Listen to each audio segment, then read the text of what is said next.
What's up, everyone, and welcome back to another episode of the CBB Yapper. For today's episode, I wanted to go back and cover some of the games that I pointed out on Sunday's episode as games to watch for this week. I'm going to provide a little update on the Charles Bediako situation and how that's unfolding right now. And then I'll point some games out that we have for this loaded upcoming weekend of college basketball. So without further ado, let's get into it.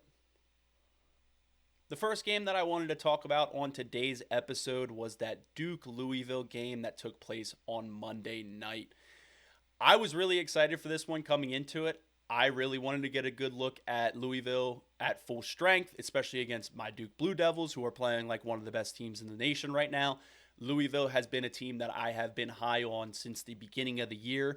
I have not been shy about saying that I think Michael Brown is one of the best freshmen in the nation, and I certainly love his game. But this game was not near what I thought it was going to be. Duke just completely ran Louisville out of the building and just pretty much controlled the game from wire to wire. At the end of the first half, Louisville tried to make a little bit of a push to make it a little bit of a more competitive game, and then Duke pushed back immediately and made it a 10-point game at halftime and just never looked back from there. They completely ran the table in the second half. And the two players that I think really stood out in this matchup in terms of something that hasn't been seen for Duke much recently is Hemenia and Ngungba. They were awesome. I mean, especially on offense. Hemenia, I believe, had 14 and knocked in a couple threes as well. Ngungba was awesome in the low post. He had a great hook shot that made me run around my living room for about 10 minutes there. So I think if they can continue to show this type of upside, Duke's just going to continue to get better. I mentioned this on Sunday's episode that I think Duke is just going to continue to grow as a team. But if they're going to be getting this type of production from Hemenia and Ngungba, I really just think that they're going to be one of the best teams at the end of the year and a national championship contender for sure. Duke's defense was elite in this one. They held Louisville to 52 points and held them under 30% as a team from the field, which is just awesome. I think part of that is due to how much Louisville struggled on offense, but I don't think you can discredit Duke's defense at all in that. I think Duke's defense was incredible on Monday night, and that contributed to Louisville's poor shooting night and just nothing on offense going well for them. Dame Sarr and Malik Brown, as I mentioned on Sunday, are just providing a completely different aspect for this Duke team. They are two of the best defenders in the nation. I can comfortably say that now. And this Louisville team just needs a little bit of a reassessment. I still personally believe in them. I still really like what they have, especially in Conwell and Brown. I think those are two of the most elite guards in the nation and one of the best backcourts in the nation.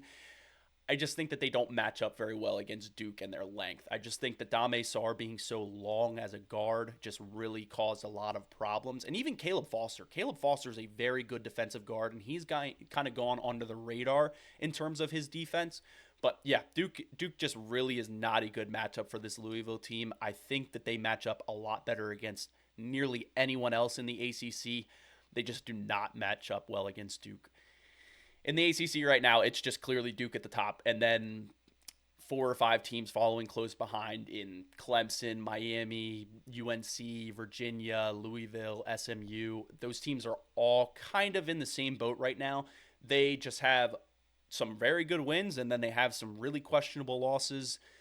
I think the ACC is really tough this year, and that is contributing to some of the parity that we're seeing here, but Duke is clearly heads above everybody else in the ACC right now until that is proven otherwise.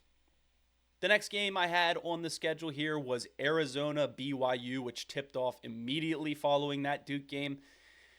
I think that's just goes to show how good Arizona is. They're clearly the best team in the nation and clearly were the better team on that night as well. They controlled the game for pretty much 90% of it until the very end.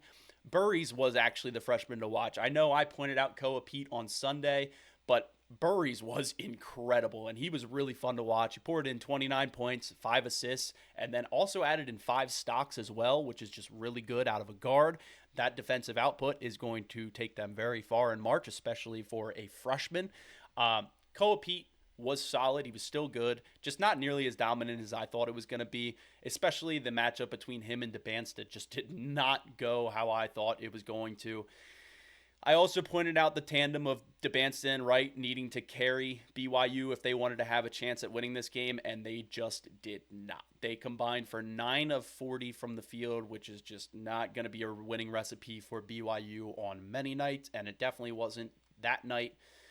They showed some fight late. I believe they brought it within 2 points at the end and actually had a chance to tie it and just weren't able to get the bucket that they needed to put them over the edge and possibly come out with a W. But yeah, Arizona is just still the best team in the nation. I don't think that that's really arguable at this point. Again, Duke is about the only team that I think is playing as good as them right now, but due to Arizona just dominating from start to finish from the beginning of the year till now, I just think there's no one that really has an argument over them until they slip up at some point. Moving on to Tuesday night, man, that Michigan and Nebraska game was awesome. I really wanted to see Nebraska pull that one off. Obviously, as a Duke fan, I wanted to see my boys possibly move up again there, but Nebraska is just a really fun team to watch. They really dominated most of the game. I think the score made it look closer than it actually was. Michigan really had to fight at the end to pull this one off. Nebraska just really blew it, I think. There was only 4 lead changes in the entire game, so that just kind of shows that Nebraska really had a strong hold on this game until the very end. But yeah, they just went ice cold in the last 6 minutes of that game. They scored 4 points total in the last 6 minutes of the game, which is just not going to win you many games, if any at all. It's a really ugly loss, but just because of how winnable it was, I just really think that if you're a Cornhusker right now, you're just really mulling over that game and just saying, man, if 2 things go right, we're a top 3 team in the nation right now. And I certainly share that with you. I was really rooting for you guys to pull that one off, but Michigan just proved why they're top 5. They got down and did not look like they were out of the game at any point. Like I said, it looked like Nebraska had a pretty strong hold on the game, but Michigan certainly never seemed like they were out, and definitely weren't, as they ended up pulling it off and winning the game. I think Nebraska just really needs to bounce back here. They have another big test in Illinois coming up this weekend on Sunday. So I'm really looking forward to see how they bounce back in that one. They're going to need a win to stay in the top 10, but Illinois is a very good team too. If they lose that game, I'm not going to harp on them too hard. It's just maybe we'll need to take another closer look at Nebraska following that game. But yeah, that's going to be another electric matchup coming up here on Sunday. The Big Ten is elite as always. They have a ton of really good teams in there. And yeah, I'm looking forward to see how this comes down to at the end, because, I mean, you got Michigan, Michigan State, Nebraska, Illinois. So those are all going to be very good teams. Purdue has been sliding a little bit right now, but I certainly think that they'll be up there as well by the end of the year. So the Big Ten is just going to be really fun to watch as it comes down to the end. This was just a really good preview of 2 of the top teams in the Big Ten and was an electric game throughout. Just unfortunate Nebraska couldn't hold on and keep their top 5 spot there, but I certainly think that they'll be in the conversation for the rest of the year, and look for them to bounce back this weekend against Illinois in a really good top 10 matchup. Moving on, this was a game that I had circled just because both of these teams just really have a lot of questions right now. Neither of them is playing elite ball, but they're playing good ball, good enough to stay in the top 25 or be around the top 25. But that was Vanderbilt and Kentucky, and Vanderbilt just annihilated Kentucky. I mean, this was exactly what they needed to hit a hard reset on their season and get back on track, especially after those tough I think they took 3 losses in a row here. So they really needed that game, and they controlled it from start to finish. I think there was 0 lead changes in the entire game, so they led the entire time and just kind of walked Kentucky down with haymakers the entire game. This is the Vanderbilt that I was talking about all year. Even without Miles, I think that they just looked incredible. Tyler Tanner is certainly one of the most fun players to watch in the nation. He added 4 steals in this one, which is just really strong defense for a guard that you're really looking forward to on the offensive end. Seeing that type of defensive output is just very encouraging to see, especially, again, without Miles. You're going to need him to pick up the slack here a little bit to come away with some of these bigger wins in SEC play. But I think this was just really impressive, especially without Duke Miles going into the game. That's going to be a very big blow. He's their second leading scorer, so losing him in the middle of the season like this is just not ideal. It looks like they're at least optimistic that he can come back, but he is undergoing a little bit of a cleanup surgery in his knee. So definitely going to want to keep tabs on that and see how that's going to develop as the year goes on, and just keep tabs on when he's looking to come back, just because they're really going to need him to make a March run. Without him, I just don't think that they have enough to compete. So I really would like to see them get him back with a couple weeks left before March Madness, so they can kind of get him back in the swing of things and maybe get him some SEC play there as well. But they really just need him healthy for a deep March run if they're looking to make one this year. The encouraging sign is that they can still beat teams while they're undermanned. I mean, beating that Kentucky team without Miles is certainly not something to overlook. That is a very impressive win for them, especially undermanned. But Kentucky's dealing with some injuries as well, so it's not necessarily the biggest win they could have possibly gotten. Kentucky still needs to look for some consistency here. I know that they're dealing with a lot of injuries, like I just mentioned, so it's going to be tough for them to rattle off wins here in SEC play, being down 3 very important players, but the committee's not going to care. When it comes to March Madness, if Kentucky's not looking like a tournament team, even if they're struggling with injuries, they're not going to just give them a spot because they're injured. I mean, they need to rattle off wins here, and they need to rattle off wins quickly. If they can, I think that they'll be there in March. I just don't think with all the injuries that they have enough to make a run in March, but I certainly think that they can be there. The SEC is strong enough that even a couple losses in there shouldn't hurt their resume too much, but yeah, they really need to bounce back here and bounce back quickly. And staying in the SEC, I did want to briefly go over this Alabama situation with Charles Bediako and how that's kind of developed here in the past week. Obviously, this is going to be a developing story over the next week or so here, so I don't necessarily have all the answers for you right now, but did just want to give you a little bit of an update in how or what has come of that so far. In case anyone's unfamiliar with the situation, I'll just briefly break down what happened and what's going on. Charles Bediako is an Alabama center. He left college in 2023 for the NBA draft, went undrafted, played in the G League for a couple years, and then this year decided to seek reinstatement for his remaining college eligibility to play at Alabama this year. Of course, the NCAA denied this request, citing the rules that they always have about college players signing a professional contract and not being able to return for their remaining eligibility in college after signing a professional contract. However, in January, a Tuscaloosa County Circuit judge named Job Roberts Jr. granted a temporary restraining order that allowed Bediako to immediately return to Alabama's lineup while the broader legal case was kind of up in the air and pending. The temporary restraining order prevented the NCAA from taking action against Bediako or Alabama so that they could not remove him from their lineup or keep him from playing. Of course, then Bediako made his debut last weekend against Tennessee and had a pretty strong debut for them.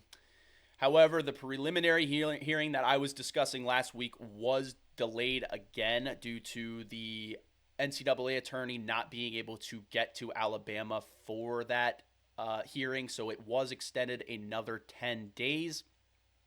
Then the NCAA also filed a motion to ask Judge Roberts, who is a Alabama booster, to recuse himself from the case and assign a new judge, which it looks like he did recuse himself, and there will be a new judge assigned to the case as well. At this point, the situation still is not very clear. The temporary restraining order does currently keep Bediako eligible, but the new judge will need to be briefed on the situation to reschedule the hearing or the preliminary injunction. So until that hearing occurs, it's really unclear whether Bediako is going to be allowed to play for the remainder of the year or if after that hearing he is going to be done with Alabama. So again, just as we're going forward this year, Bama's just going to be really hard to place a evaluation on until this is kind of settled.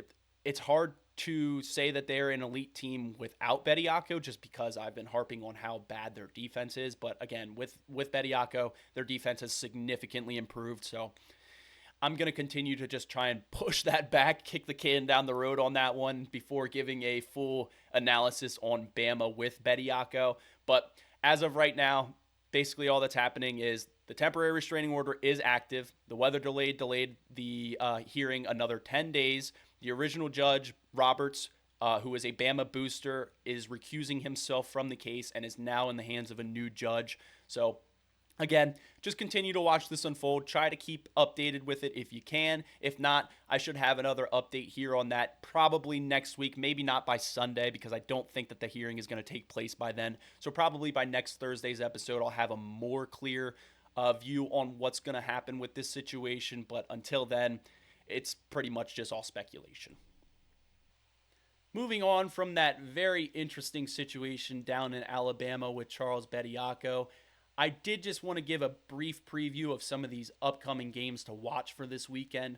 We have an absolutely loaded schedule in college basketball coming up with a ton of top 25 matchups and even some of the top freshmen in the nation facing off against each other. And that's going to start on Friday night with Michigan and Michigan State. These are two of the best teams in the nation and certainly two of the best teams in the Big Ten.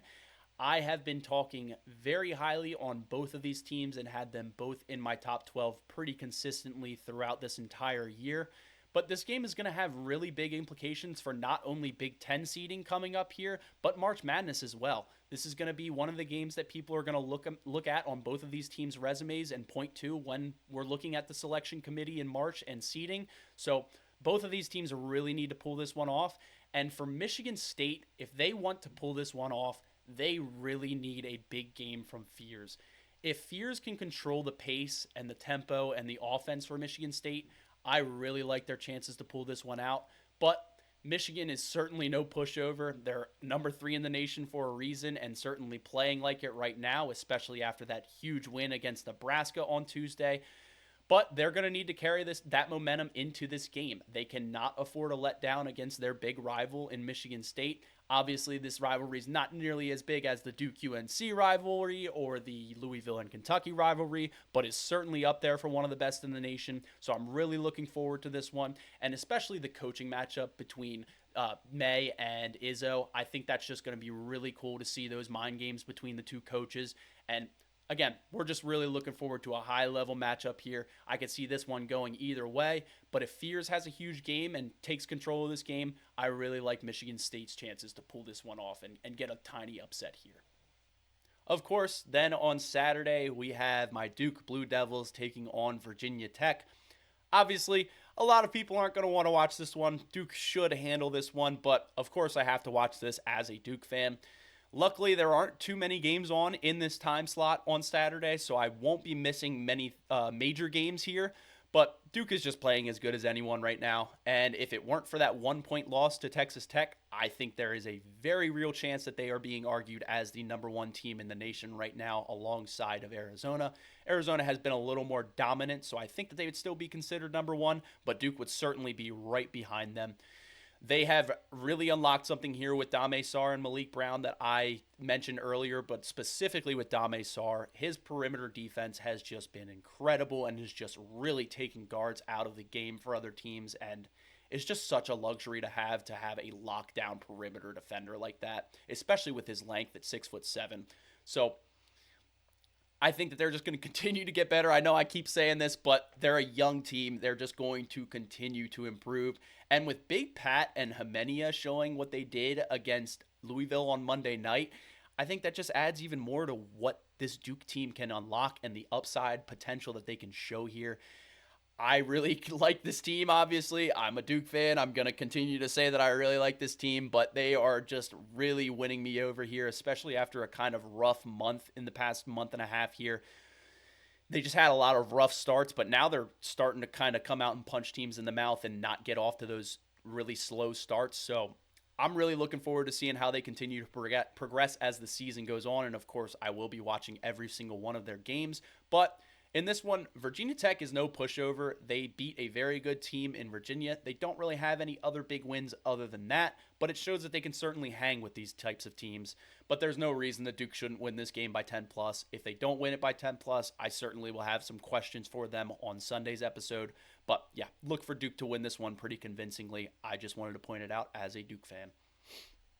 Moving on to another matchup that I like on Saturday. It is another ACC game, and that's going to be between SMU and Louisville. Obviously, I've been talking very highly of Louisville as of recently here and just recently said that they are the second best team in the ACC. And after that Duke game on Monday, I had to reevaluate a little bit just because I could be wrong on that aspect. But I do just think that the next 5 teams after Duke in the ACC are all fairly close. But this is just another great matchup for Louisville to get a chance to bounce back here after that rough game against Duke. It's going to be an awesome game between 2 great guards in the nation, 2 that I have been talking about pretty much all year in Boopie Miller and Michael Brown. Obviously, they're a little bit of different guards. Michael Brown is much more of a traditional point guard type of guard, while Boopie Miller is a much more scoring-focused guard. So it's just going to be really fun to see them go back and forth.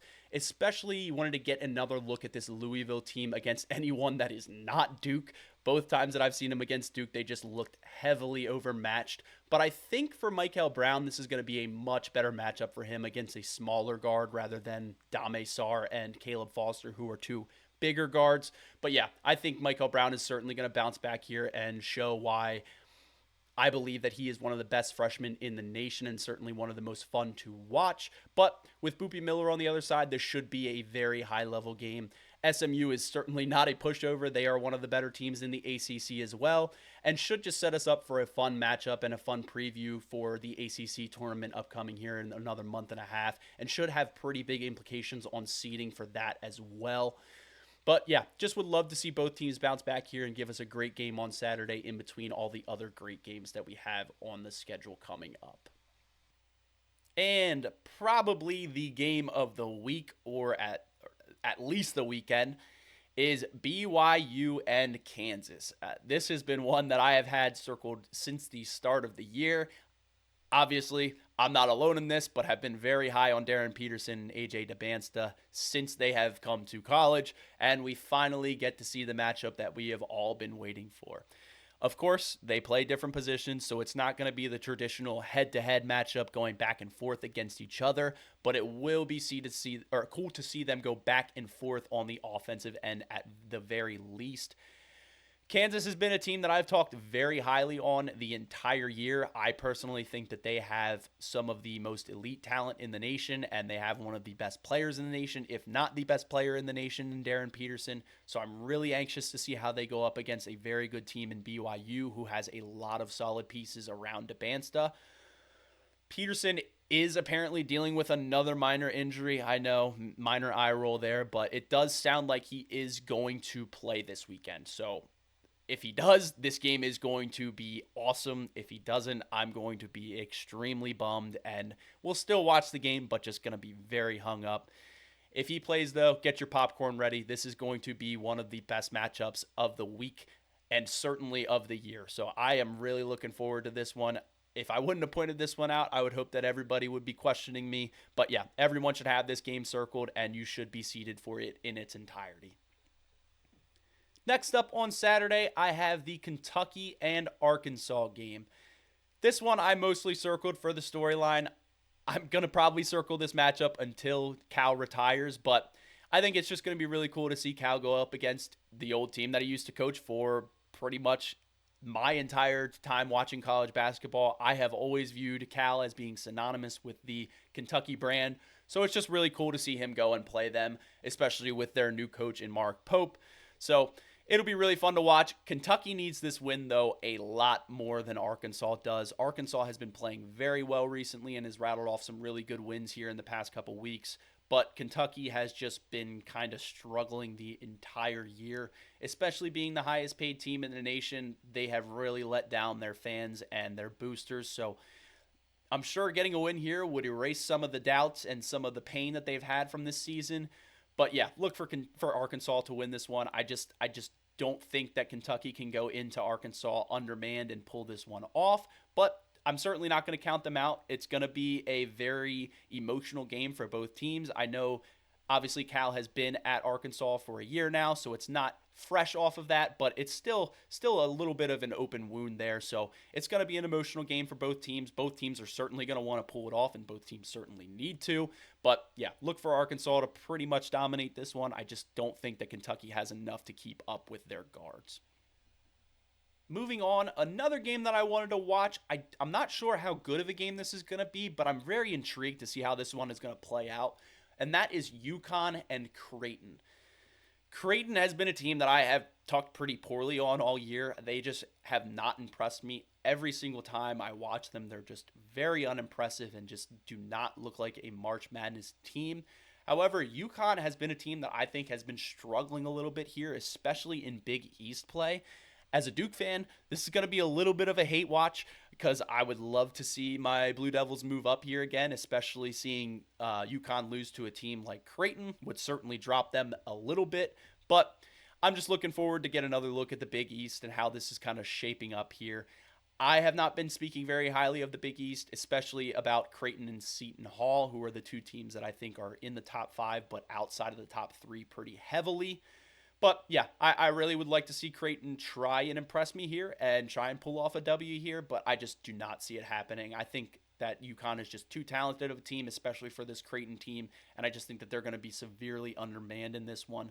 But yeah, I'm hoping for a good matchup, just not expecting one. The last game that I have pointed out on Saturday is that St. Mary's and Gonzaga game.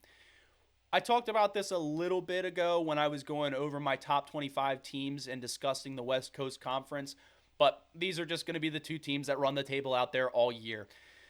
I do want to get an eye on this game just because, as I said, these are the two best teams in the West Coast Conference, but Gonzaga has been just one of the most consistent teams year in and year out with Mark Few at the helm, so I'm really interested to see how they match up against another good St. Mary's team. St. Mary's has been the only thorn in their side in the West Coast Conference, it seems, for the past 10 to 20 years. So I'm really hoping to get a competitive game here, but look for Gonzaga to continue its dominance. They're a very good team and going to be probably in the Sweet 16 once again this year. And I just really think that they're just going to continue to dominate this conference. And especially at home, I really like them to pull off a win here, probably by 10 plus. But St. Mary's is a very good team and a very scrappy team. They're certainly not going to just roll over for Gonzaga. So I am going to hope for a close matchup here, but I think this is going to be a little bit like that UConn and Creighton game where St. Mary's just does not have enough to keep up with that Gonzaga power. Moving on to Sunday, we have two really good games coming up here. The first one that I'm going to be looking forward to is Florida and Bama.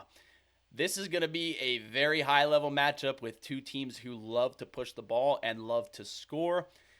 As I mentioned, with Bediako, Bama's defense has been significantly improved. However, if anyone has the big men to give Bediako some problems, it is Florida. I've mentioned this many times before, but they have three different types of big men and big bodies that they can throw at Bediako that'll all give him different types of looks on defense. And I'm really excited to see how Golden tries to use them to slow Bediako down. With the Bediako situation, it's still not completely resolved, obviously, as I discussed earlier, so it's going to be hard to place an evaluation on this Bama team. But I am certainly going to keep watching them and keep monitoring this situation. I think with Bediako, they're a very fun team to watch, which I say kind of hesitantly as I don't really like the situation and how it's kind of playing out and what it's going to spark in the future. But I think it's certainly fun to watch.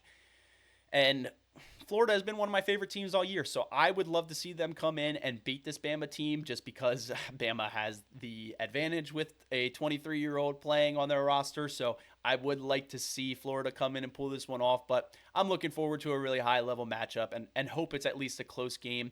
I just don't want to keep seeing Bama to be rewarded for what they're doing with Bediako. It'll give me a little bit of joy to see Florida come in there and beat them this weekend. The last game of the weekend that I'm really looking forward to, I kind of mentioned earlier, but that is going to be Illinois and Nebraska.